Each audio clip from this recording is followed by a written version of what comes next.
I did not want to finish this game. In fact, when I wrote the first draft of this review, I was only about 15 hours in. That's only about halfway through the game. But I wasn't planning on playing anymore. Why? Because honestly, I found it incredibly boring. Now, hear me out. I know a lot of people are ready to get up in arms, and I know a lot of people are really vibe and love this game, especially if you visit the subreddits. You'll find a lot of people talking about how much they love it, and you know what? You might too. That's very possible. But that's why it's important to also seek out other reviews and thoughts and opinions to really get a good sense of whether or not this is worth your time. You sample different opinions, and then you drop the conclusion for yourself. Of course, you won't truly know until you've experienced it for yourself, but it gives you a good enough idea. And I can only speak to my own experience with it and give my honest opinion, and I just did not enjoy it. Avowed isn't a terrible game, but it's not a good one either. There's definitely something there, some potential worth exploring, and there are some things I liked about it too. But overall, I can't help but feel like coming away from this experience will leave you shortchanged. It's not a super long game, you can pretty much roll credits around 30 hours into it, but to me, it felt much longer. And the reason why it even took me so long to get this review out in the first place was because each play session would only last maybe an hour or two before I would find myself dozing off. And then when those sessions were done and over with, I didn't really feel much of an inclination to return to it. I didn't have the feeling of wanting to constantly jump back in. I could have been perfectly content not returning to it. And when your game makes someone not care to return to it and thinking about the next time that they can hop back on, that's usually a bad sign. Now, why did I even come back to this? Why did I give it another shot if I wasn't even enjoying it? Well, simply, aside from, needing to put out this review, it's because I wanted to give it a fair shake. I mean, with Dragon Age the Veilguard, I didn't totally enjoy it either, but I saw it through to the end and was pleasantly surprised. So, while I didn't hate it, I didn't particularly enjoy about 2/3 of that 60+ hour playthrough. But I really loved that ending, especially as someone who played Inquisition. And if you want my full thoughts on that game, by the way, click the card here. But as for Avowed, I came through it feeling exactly the same. And really, it's a disappointment. And a damn shame.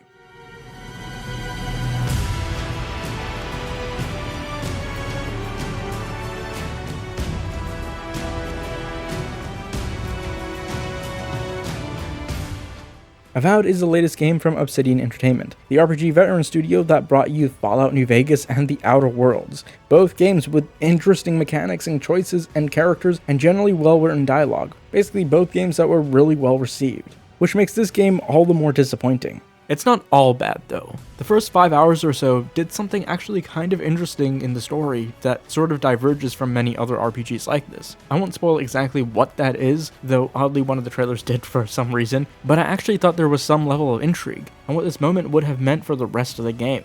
And so it's not all bad, however, there were some moments in this game where my ears would perk up and I would say, hey, this is actually something kind of interesting, and I'll play through it expecting to pick up, but by the end of my play session, the magic is gone.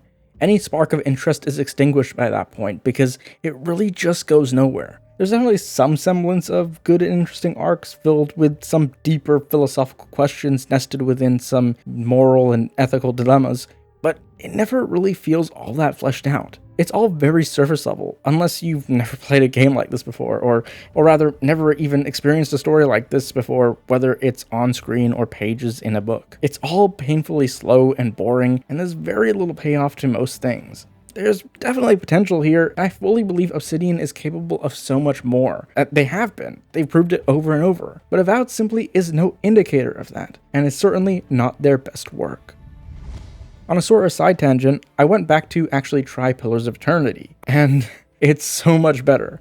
Why? Because even though it's also very lore heavy, unlike Avowed, it's not trying to spoon feed you as much of it as possible. It lets you learn about it and discover it organically. It's not concerned with trying to make sure you're familiar with everything. It prioritizes the story first, and then the lore second, and thus the dialogue doesn't sound as ham-fisted as it does in Avowed either. But moreover, one may think that maybe Pillars of Eternity fans would enjoy this more, but I don't think that's true, because it's a very different type of game than those two are. And so if it's not really catering to old RPG fans, and not catering to existing fans of its fandom, then who exactly is this for? People say comparison is the thief of joy, and while that's true, you naturally are going to draw some comparisons and parallels when you have all sorts of media competing for your money, your attention, and most importantly, your time. And so, by drawing comparisons to what you may be familiar with will help illustrate whether or not it may be worth it to you. But I'm also not just comparing it to just anything, but directly to their own previous work, and how much of what they were successful at was otherwise shortchanged here. I think Avowed is a great looking game, maybe not graphically, but the art style is undeniably beautiful. It's definitely very different from what we saw in that first announcement trailer. It's not going for that photorealistic approach anymore, but it's not surprising, and I think it helps set it apart from an Elder Scrolls game. I've spoken before about how much more important art style is over graphics, although I won't lie, I do love photorealism, but they made a good decision with this. It's interesting because while it's visually distinct, in most other ways, it also kind of feels stripped down. It very much feels like the cover art of the game itself. It's got a sort of general skeletal structure of an RPG, but none of the meat that comes along with it. It's very dry and bare bones, pun intended, with little much else except for its visual flair and awesome combat design, which also goes only so far. Combat is one of Avowed's most promising elements, at least at first. There's a solid variety of weapons and magic abilities, and I genuinely like the way that the game lets you experiment with mixing them. You can dual wield, go sword and board, sing spells from a distance like a wizard using a magic wand, or even mix melee with elemental attacks. I honestly think that this is some of the best first-person spell-slinging thing I've ever seen in a video game thus far. And I really appreciated the ability to assign different weapon types to your on-hand and off-hand, giving you the freedom to approach combat in your own way. It feels like the game is inviting you to play how you want, and for a while, that flexibility is engaging. But that novelty doesn't last. What initially felt unique and interesting started to kind of wear on me the deeper I got. The combat encounters became repetitive very fast. Even with all the tools available, the game rarely pushes you to use them creatively. There's no real escalation that demands a change in strategy. It's mostly rinse and repeat, which would be fine if the story wasn't bogging it down so much. What's ironic is that while the combat system seems flexible on the surface, it's actually kind of restrictive. The skill tree system gives you so few points to work with that you're forced to commit to a specific build early on. And I get it, that's how RPGs often work. You specialize. But here, it feels super limiting. You don't have enough breathing room to explore different combinations or shift your playstyle meaningfully mid-game if you're playing on the regular or harder difficulty, that is. So while the game says play your way, it quietly nudges you into picking a lane and sticking to it. Worse still is how uneven the difficulty feels, at least to me. I could be totally wrong here, so take it with a grain of salt. I don't know if it's just the poor balancing or some weird level scaling system under the hood, but at times it constantly feels like you're underpowered. And yet enemies can still hit like trucks, while your attacks feel like you're swinging a foam bat. But then other times, you can down them in one hit. It leads to these awkward difficulty spikes, where you'll breeze through one fight and then immediately get wrecked in the next with no clear reason why. Combine that with gear that rarely feels like a meaningful upgrade, and it just kills any motivation to grind or optimize. You're constantly chasing a sense of progress that never really comes, and that kind of ties itself to how I felt about the plot overall, funnily enough. One of the few highlights in combat, surprisingly, are your companions. They're actually pretty useful in a fight, not just as distractions or meat shields, but because of the abilities you can trigger through the companion ability wheel, or whatever the in-game term for it is. Basically, if you've played Mass Effect or Dragon Age, it kinda works the same way. Timing their attacks or support skills adds a nice layer of strategy, and when used in a fight, they can really turn the tide of a tough encounter. It's one of the few areas where the game actually encourages you to think a bit tactically and make use of your party setup. Unfortunately, that's where my praise for the companions end. But as far as them as characters go, they left a lot to be desired. So let's talk about that.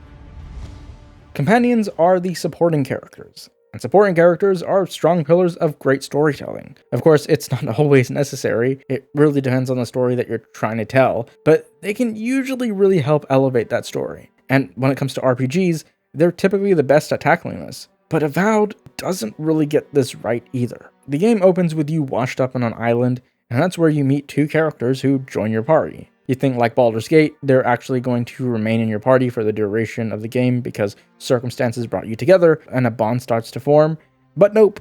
After that opening section, you don't really see them again, except for one or two other instances when you're out traversing the world. The real first companion is Kai, just some guy you meet at the docks, and to me, it felt as though he only joined because he had nothing else better to do.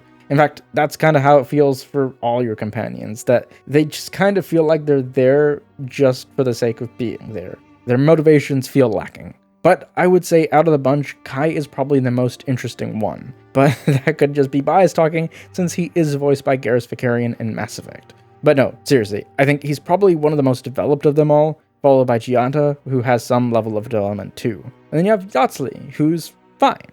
But then Marius? He's really obnoxious and dull, which is surprising since fantasy dwarves are usually some of the most interesting characters. But Marius couldn't be further from it, and a large part of what plays into it is the dialogue. The dialogue itself isn't so bad, but it's very expository, to the point where it gets very stale and undercuts any potential intrigue with these characters. Of course, they each have their own companion questline, but none of it feels particularly fleshed out.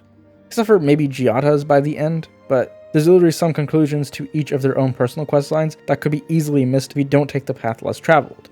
Which I wouldn't blame you for, since by the end game, you're likely looking to just beeline everything and just try to make it to the finish line. A large factor into building bonds is interaction and dialogue. Dialogue is important in not only getting to know them, but it gives insight into their personalities. But personalities can't truly show though if the dialogue feels very expository.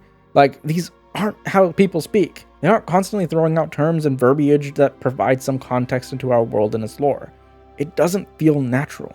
Of course, it's not like they take the time to explain every little thing, but they often do have terms that are meant to be looked up in the game's codex. Thankfully, like in Final Fantasy XVI, those terms get highlighted and then there's a glossary built into the dialogue boxes for you to refer to. But then the reason it worked in Final Fantasy XVI was because it wasn't a constant thing. It was used more sparingly.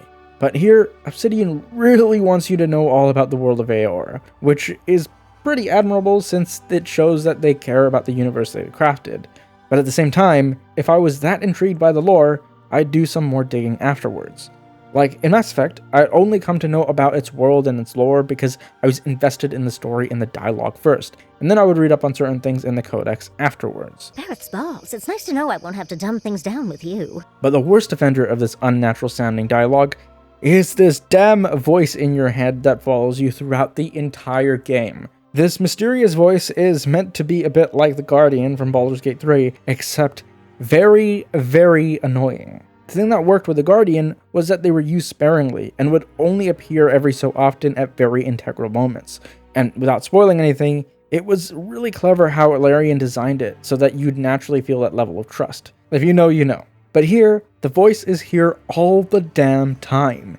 Like, almost every time you want to go rest up at your camp before heading out, the voice is there badgering you with questions. And the way it speaks, it really tries hard to come off as cryptic and mysterious, but it's just word salad dressed up as some philosophical discussion. But while still on the topic of dialogue, none of your dialogue choices really feels like it matters. I mean, this is pretty common for most decision-based games. The outcome isn't always drastic and only really affects how characters react and respond, but Avowed really doesn't do that either. If you're harsh to one of your companions, for example, they might respond back in a similar way for that one exchange, but by the end, it's totally forgotten about. There's no real lasting consequences to what you say and do apart from big narrative moments. And by the way, some of those narrative moments don't really matter because they are briefly casually mentioned just before the credits roll. Like there's very little impact going on. And this includes the inability to steal anything whatsoever. Everything is yours for the taking, and you will not be scorned for it. You can literally go to a beggar and steal all their coins, or raid someone's shop right in front of them, and they will not bat an eye. It's not a necessary must-have gameplay system, but it's a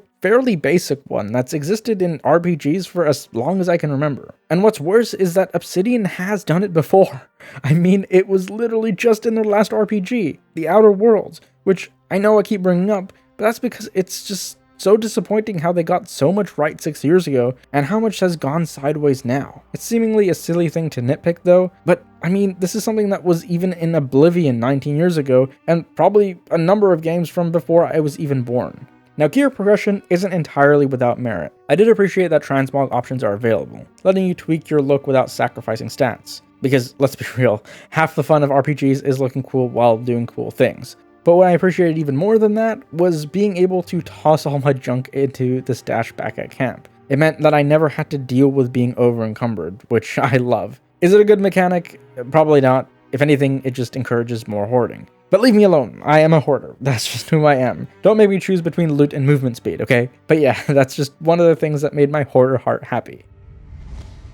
Performance. Oh boy, this is a big one. So let's get into it. Like any other game these days, the console versions will usually offer at least 2 rendering modes: quality, performance, and sometimes balanced. Quality will prioritize higher graphical fidelity, so things will look sharper, but will usually be capped at around 30 FPS. Performance will dip in fidelity and resolution for a trade-off of having a targeted and hopefully stable 60 FPS. And balanced will attempt to do both, but in most cases, like this, is only available on a display that supports 120Hz. I played this on an Xbox Series X via Game Pass, and initially, it was difficult to tell the difference between playing on quality and performance, aside from the frame rate gap. Unless you put certain footage side by side, then you may notice a difference in lighting and shadow quality. Or in this example, where if you give it a closer look, the water looks slightly better. Personally, I rarely ever noticed, but I had seen it run better for some other people. So it looks like the performance on this one kind of varies. Performance mode also doesn't include as much foliage as we can see here, but it's something I didn't even notice until afterwards, given how noticeable the frame rate differences were when you're actively moving around. But regardless of what mode you're playing on, you won't be safe from many NPCs suddenly dropping to what looks like 15 FPS at random moments, but more so during dialogue scenes. And it's not an occurrence that happens just once or twice. It actually happens quite frequently. This is pretty disappointing, since it's not like it needs to make use of many complex facial animations with tiny microexpressions. They're generally pretty static. On the PC side of things, however, it seems to be a bit of a different story altogether, and things seem to run actually really well from what I've seen other technical breakdowns do, which is interesting considering how PC ports haven't been as well optimized as console versions in the past few years, so I guess PC fans, rejoice. So in the end, Avowed isn't the kind of game that sticks with me. Not in the way that Obsidian's past titles have. It's got flashes of promise, sure. A few solid mechanics, some striking visual flair, and brief moments where it feels like it might click into place. But then it doesn't. It just settles into this rhythm of safe, uninspired design, underdeveloped characters, and gameplay systems that never really quite deliver on their potential. And that's probably the most disappointing thing about it. It doesn't feel like a bold step forward or even a solid new chapter for Obsidian. It feels like something that got halfway to being special and then gave up. But hey, if you're curious, maybe give it a try. Maybe you will enjoy it more than I did. But if you're looking for something that will challenge you, grip you, stay with you after the credits roll, and most importantly, respect your time, I honestly don't think Avowed is that game. And you're probably better off skipping this one.